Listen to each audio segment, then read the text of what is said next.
Hi, I'm going to present you my CLA1, which answers the question, why should all organizations embrace sustainability? So first, I think it's important to define the words we're using. We owe this definition to the 1987 United Nations World Commission on Environment and Development. Chaired by Gro Harlem Brundtland, this commission produced a report in which the term sustainable development is defined for the first time.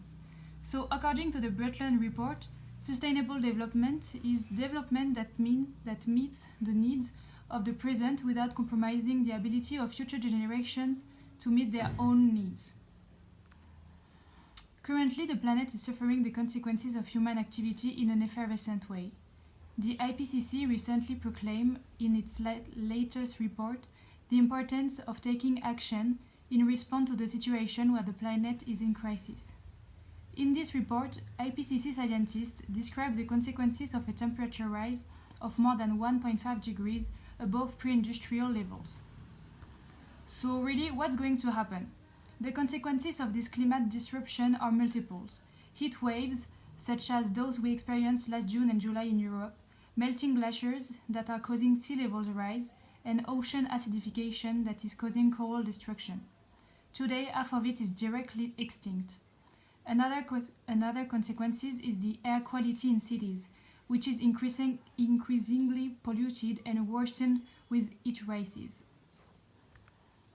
Fortunately, in view of the situation, which IPCC scientists characterize as urgent, many figures, movements, and commitments are emerging. The figure of this fight against climate change is Greta Thunberg. This 16-year-old Swedish activist who is fighting hard against policies that deny the existence or importance of climate change. In a few months, she has become the figure of this struggle and is even at the origin of a movement that has grown astronomically, Fridays for Future. We notice that citizens are becoming more and more aware of the situation. They too are becoming whistleblowers and are engaging in various demonstrations to ask their government to take charge of the situation and treat it as a real crisis. Because as many citizens have pointed out, if it were the banks that were sinking instead of the planet, drastic measures would have been put in place very quickly to remedy the situation. Nevertheless, there is a lot of denial here, a real refusal to see the truth in the face and especially to see the extent of this situation. As a result, citizens are becoming more and more involved. This commitment is reflected in the way they consume. They want to eat more local and organic food. Animal products, and especially meat and fish, are reduced from the menus of the week's meals. At the political level, environmental parties are counting more and more votes and have obtained more than 13.5% in France in the European elections. This is a huge number compared to previous years. There is therefore a general awareness that citizens want to live in a more greener way. Today, companies should all embrace sustainability because, as I just said, there is a real awareness and many people today want to stop giving money to companies that do not invest in this cause. A company that is not interested in sustainable development and everything that is happening right now is a company that will isolate itself and refuse to face the truth. Consumers have changed and companies must change with them. In my opinion, every company has a social, ethical, and environmental responsibility. Today, companies are shown with their fingers like the big polluters.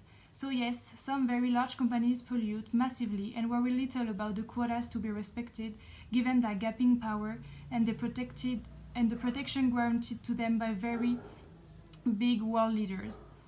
Every company must respect the standard given to it. For a company to operate, it needs consumer and customers. Today we can talk about consumactors, consumers who want to consume in a cleaner, greener and more sustainable way. Company needs these people, so they must respect their will by offering more sustainable products or respecting environmental quotas imposed on them. As I just said, companies today are often seen as the culprits, except that these companies can change the situation and prove otherwise by having a very good, committed and transparent environmental policy. Some company needs to come out of the closet and set an example. Leadership is action, not position. Companies have a certain weight in society and they must use the impact to start a trend, a pro-environmental dynamic. Thank you for listening.